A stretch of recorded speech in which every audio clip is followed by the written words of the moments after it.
सबसे पहले आपका स्वागत है हमारे चैनल में। आपका भी हमारे कार्यालय में स्वागत है। यूपी सरकार ने एक प्रस्ताव पास किया, 13 प्रस्ताव पास किए, जिसमें से एक बुनकरों के लिए है, जो बुनकरों को एक ईद के तोहफे के तौर पे पेश हुआ है। क्या कहेंगे उस पे और उसके बारे में क्या आपकी राय है? ऐसा देखिए, हम लोग ज्यादा कागज पत्तर और कानून में विश्वास रखते हैं, और शासन आदेश, जो शासन आदेश आएगा उसके बाद ही उसके बारे में मैं कहूँगा। अभी प्रस्ताव आया है, अभी हमारे सामने कोई ऐसी गाइडलाइन नहीं है, तो उसके बारे में जो है कि नहीं, न किसी की मैं तारीफ कर सकता और न किसी की निंदा कर सकता। तो जिस तरह से देखा जाए पूरे उत्तर प्रदेश में बुनकरों में एक खुशी की लहर भी है। जो छोटे 1-2 लूम चला रहे हैं उनकी बात कर रहे हैं। मैंने पहले ही से कहा था कि घरों में जुगाड़ू लूम चलाने वालों के हित के लिए अगर सरकार कोई, उनके हित के लिए अगर कोई गाइडलाइन जारी करती है और उनके पासबुक को बहाल रखती है, उनको सब्सिडी देती है, तो इस तरह की बात मैंने पहले भी कहा। तो कुछ इस तरह की चर्चाएं एक मर्तबा कुछ दिनों पहले उठी थी कि बुनकरों के पासबुक खत्म हो गए। तमाम लोग निराश और इधर उधर का सोशल मीडिया पर बयान दे रहे थे, लेकिन मैंने साफ कहा कि जब तक दूसरी कोई गाइडलाइन नहीं मिलेगी तब तक मैं नहीं मान सकता कि बुनकरों के पासबुक खत्म हुए। तो हमारे एसी महोदय ने यहाँ कहा था कि बुनकरों के पासबुक खत्म कर दिए गए, तो मैंने कहा नहीं खत्म हुए। आज देखिए नहीं खत्म हुए थे ना, और तो मैंने कहा नहीं खत्म। उसी तरह जब तक कि तीसरी कोई गाइडलाइन जारी नहीं हुई होगी, एक गाइडलाइन जुलाई जो है कि 3/6/2006 में जारी हुई थी, वो सपा सरकार के दौर में। फिर उसके बाद जो एक और गाइडलाइन हुई, उस गाइडलाइन में तब्दीली किया गया। तो दूसरी गाइडलाइन में ये हुआ कि धुनकर, जो मतलब कि जो धुनिया है उनको भी बढ़ा दिया गया। तो उसके बाद से कोई तीसरी गाइडलाइन नहीं जारी हुई। अगर कोई गाइडलाइन तीसरी जारी होगी, जिस तरह का आपने कहा प्रस्ताव, तो उसके बाद गाइडलाइन हम देख लेंगे।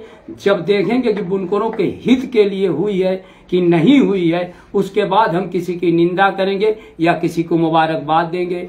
अगर नहीं हुई होगी तो उसके बाद भी तो बयान देना ही है। लेकिन झूठ फरेब मक्कारी वोट की राजनीतिक मैं नहीं करता।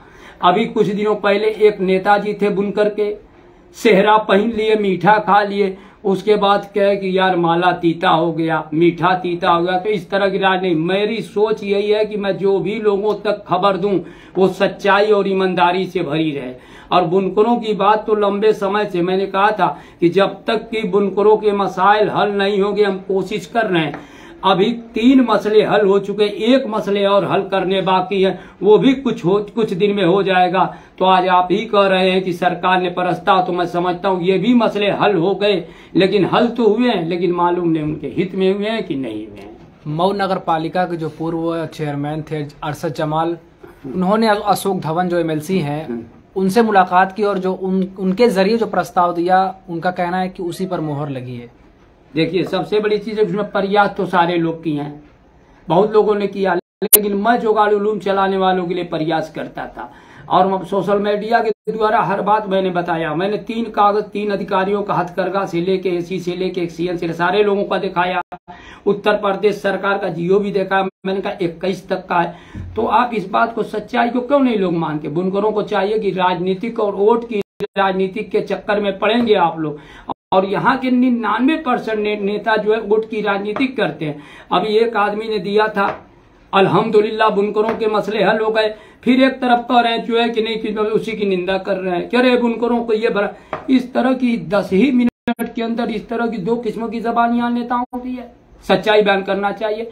हाँ, एक चीज है, 2 गाइडलाइन, तीसरी गाइडलाइन आएगी, अगर बुनकरों के हित में होगी तो बिल्कुल सरकार को बधाई दिया जाएगा, और नहीं होगी तो बिल्कुल उसकी निंदा की जाएगी। मैं सिर्फ गरीब बुनकरों की बात करता हूं, जो घरों में जुगाड़ू लूम चलाने वाले बुनकर हैं, उनकी जो है कि आमदनी का हिसाब किताब, चूंकि मैं बुनकर हूं इसलिए मैं जानता हूं। अगर देखा जाए कहीं ना कहीं नगर निकाय का भी चुनाव का जो डेट आने ही वाला है, उसको लेकर के या फिर 24 की तैयारियों को लेकर मैंने कहा था कि बुनकरों के मसले हल हो जाएंगे तो मुझको चरमैनी नहीं लड़ना है। अगर बुनकरों के मसले हल हो गए तो चरमैनी नहीं लड़ना है। अगर जो है कि नहीं, उनके मसले नहीं हल हुए सही ढंग से, तो फिर उसके खिलाफ जो है कि नहीं संघर्ष और मेहनत किया जाएगा।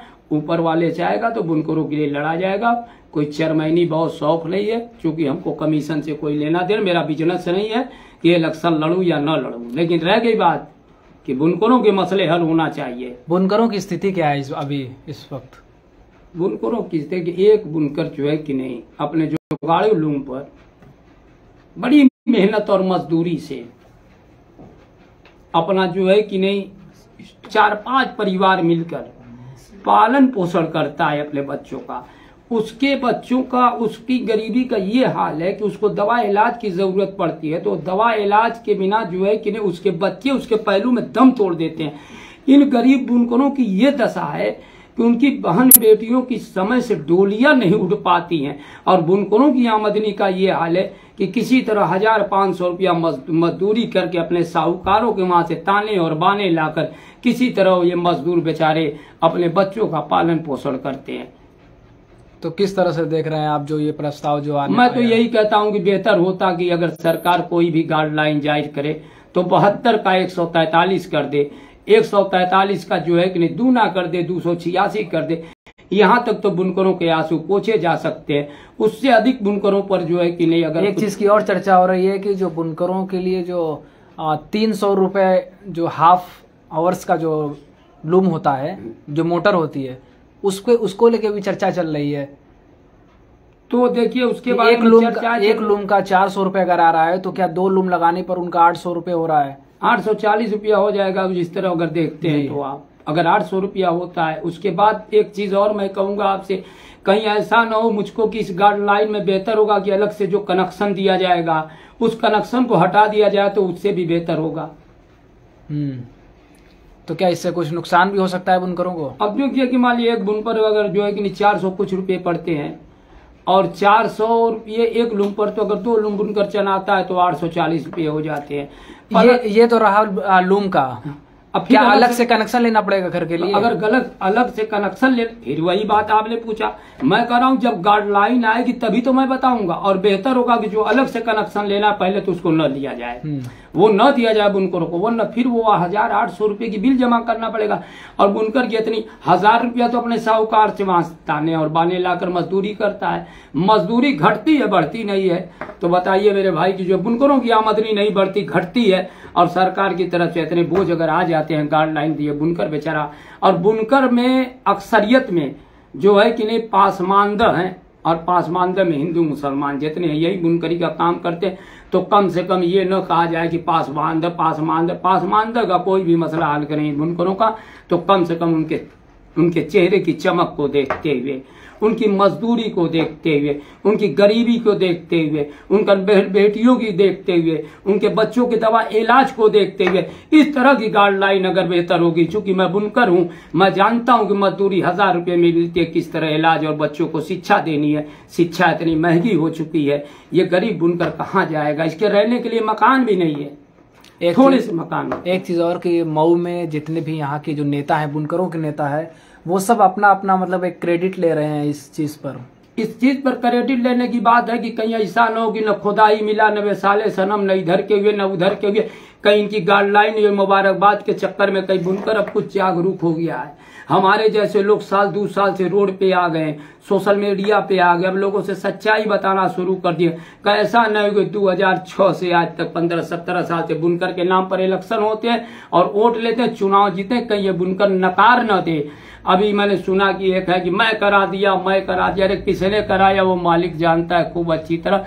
जुगाड़ू लूम चलाने वाले को कोई घर नहीं डालता था। जब से मैंने कहा कि घरों में जुगाड़ू लूम चलाने वाले मजदूर के हित की मैं बात करता हूँ, वरना ये लोगों का ये हाल है कि ये बड़ी मछली को बचाने के चक्कर में छोटी मछली को ना खा जाए। आज भी छोटी मछली फंसी हुई थी।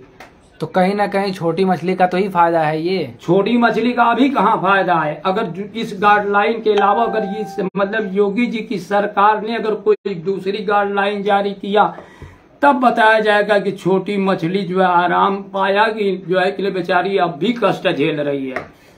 क्या अपील करेंगे बुनकरों से?